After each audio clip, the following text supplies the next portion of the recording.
Thank you, all my dear friends from the French Ophthalmic Society, Dr. Shyam, Dr. Beatrice, all the people who decided to give this opportunity to share some of our work for the last 2 decades on corneal wound healing. And in today's context, it's more on refractive surgery. I have no real conflict of interest, even though I do have my research grants with these companies, but I make sure that they don't have any conflict of interest in the way what I present and way I present.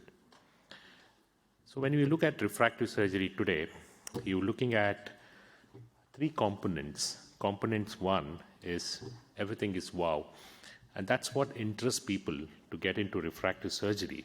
I see a lot of youngsters here because it's probably the fastest growing in terms of your ego and your money and everything else, is that it gives you that wow instantaneously.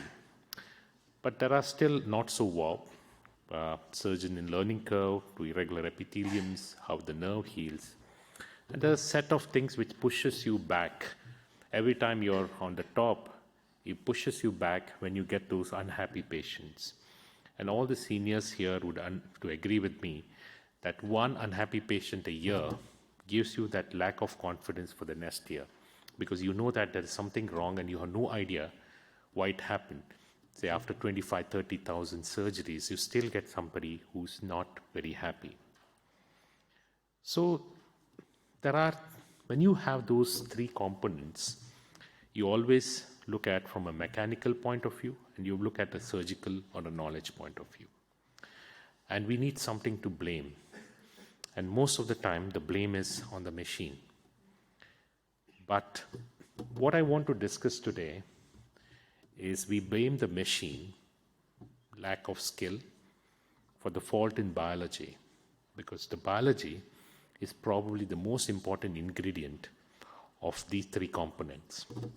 Wow, not so wow, and unhappy patients.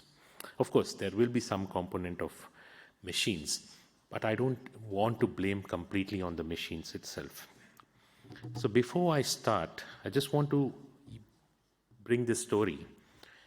It's a very important story for everybody because it connects to what I'm going to speak for the next half an hour.